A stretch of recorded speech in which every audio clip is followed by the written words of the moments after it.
CM Yogi Adityanath हैं आजमगढ़ के दौरे पर। जी, भारतीय जनता पार्टी के जिलाध्यक्ष श्री ध्रुव सिंह जी, लालगंज के अध्यक्ष श्री विनोद राजभर जी, आज के इस कार्यक्रम में उपस्थित भारतीय जनता पार्टी के हमारे वरिष्ठ नेतागण से अखिलेश कुमार मिश्र जी, अरविंद जायसवाल जी, कृष्ण मुरारी विश्वकर्मा जी, श्रीमती मंजू सरोज जी, श्री सत्येंद्र राय जी, श्री मनोज यादव जी, श्री प्रशांत सिंह जी, भारी संख्या में आज में मुबारकपुर के मेरे सभी उपस्थित बहनों और भाइयों, मैं सबसे पहले बाबा भंवरनाथ की इस पावन धरा को, जिस धरा ने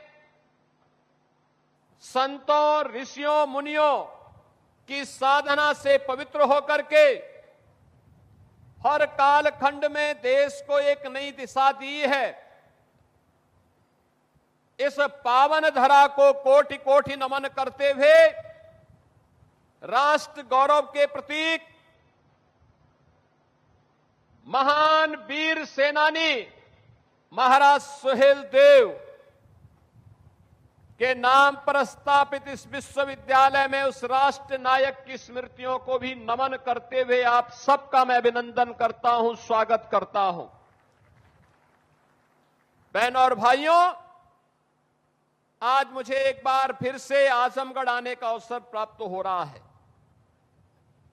मैं सोचता हूं कि आजमगढ़, जिसका अपना गौरवशाली इतिहास रहा हो, ऋषि मुनियों की साधना से पवित्र हुआ हो, साहित्यिक साधना का केंद्र बिंदु रहा हो, देश की आजादी के आंदोलन में बढ़ चढ़ करके भाग लेकर के देश को स्वतंत्र कराने का एक जज्बा जिस जनपद के अंदर रहा हो, वह जनपद जहां पे हस्तशिल्प है, जहां कारीगर है, अन्नदाता किसान है, ऊर्जावान युवा है, वह जनपद पहचान के लिए क्यों मोहताज हुआ है?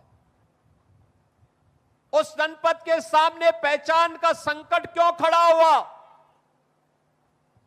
और बहनों और भाइयों, वही प्रश्न लेकर के मैं बार बार आता हूं आजमगढ़, क्योंकि ये पीड़ा केवल आजमगढ़ की पीड़ा नहीं, हम सब की भी पीड़ा है। जिन्होंने हमें बांटा था, जिन्होंने हम सबको विभाजित किया था, लेकिन बार बार वे लोग आपका समर्थन भी पाते थे, लेकिन वे आपके हितैषी नहीं थे। याद करिए 2017 के पहले का आजमगढ़ अपनी पहचान के लिए मोहताज था। तब यहां न विश्वविद्यालय था, न पूर्वांचल एक्सप्रेस वे था, न एयरपोर्ट ठीक ढंग से काम कर पा रहा था, न हरिहरपुर में संगीत महाविद्यालय था। तब आजमगढ़ की साड़ी को भी कोई मंच नहीं मिल पा रहा था, और मुबारकपुर के ब्लैक पॉटरी के लिए भी कोई स्थान नहीं था। मैं मंच पर आने के पहले एक एग्जीबिशन का निरीक्षण कर रहा था मंत्रियों के साथ में। ब्लैक पॉटरी से जुड़ा हुआ कारीगर और मुझे मिला, और बड़े खुश होकर के उसने कहा कि जब से उत्तर प्रदेश में डबल इंजन की भाजपा और एनडीए की सरकार आई है, हमारा कारोबार कई गुना बढ़ा है, हम भी पैसा कमा रहे हैं, हमारे परिवार के लोग भी और हमसे जुड़े हुए लोग भी सम्मान का जीवन यापन कर रहे हैं। साड़ी वाला मुझे मिला, उसने भी मुझे यही बात कही। अन्नदाता किसान मिले तो वे भी मुझे यही बात कहे, और जो भी मुझे यहां से जुड़े हुए लोग मिले, उन्होंने अपनी एक नई कहानी यहां पर हमें सुनाई।